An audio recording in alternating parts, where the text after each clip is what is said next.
everyone, welcome back to our channel. We're excited to share with you some fun moments from our recent trip to Puerto Rico.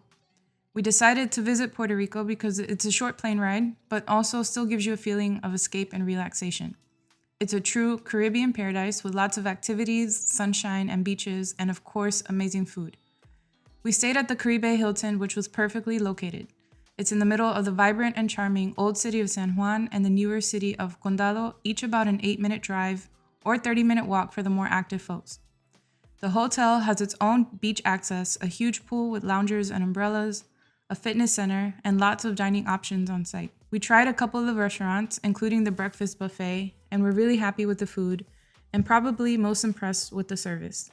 We would definitely come back to the Caribe Hilton and recommend it to anyone searching for places to stay in the area.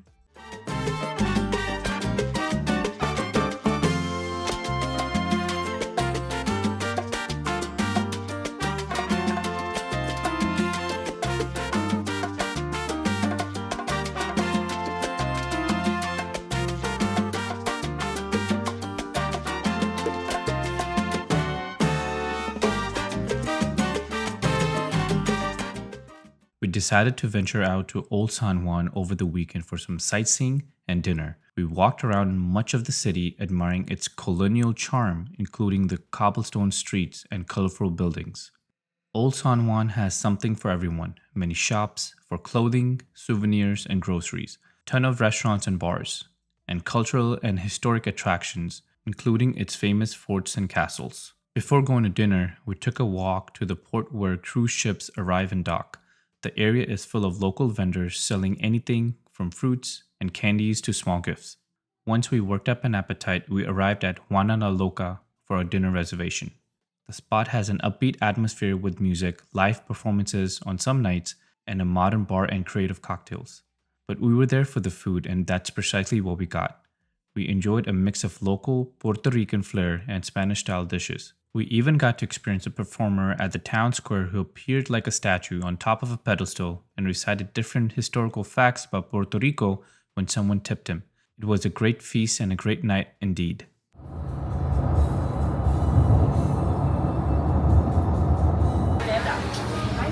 little bit of what today is going to look like for you guys, so you have a little bit of knowledge of the itinerary for you.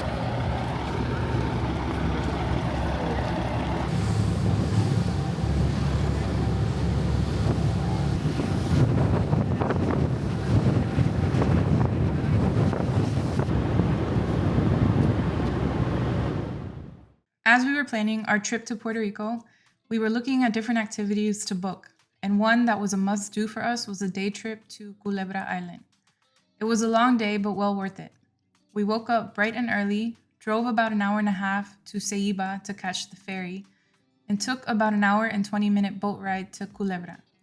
It was about 10 a.m. when we arrived, and we got to spend the first half of the day enjoying the beautiful flamenco beach. There's an area when you first arrive with vendors that sell food, snacks, and drinks, and others that you can rent beach chairs and umbrellas from. There are also shower and restroom areas for both men and women, so everything is covered. The beach itself is lovely with soft white sand and clear turquoise water. There are also some spots you can walk to nearby, including an abandoned U.S. military tank that many tourists like to explore and take pictures with. After a few hours at the beach, we got to spend about 2 hours snorkeling at the reef on a different part of the island. By the way, the island itself is fairly small, at only about 11 square miles total. When we got there, we were given life vests, float belts, and slippers, and away we went. Although we were initially scared, probably after seeing one too many shark movies, things quickly turned into excitement when we saw how beautiful the reef really is. We were able to see stingrays, lots of fish, and even some sea turtles swimming around. Before leaving Culebra, we went out into the town to grab a quick bite. Then we were finally ready to take the ferry back to the main island and get back to our hotel for a good night's sleep.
our last day, Jenny and I decided to go to a nearby park to take some pictures and fly my drone.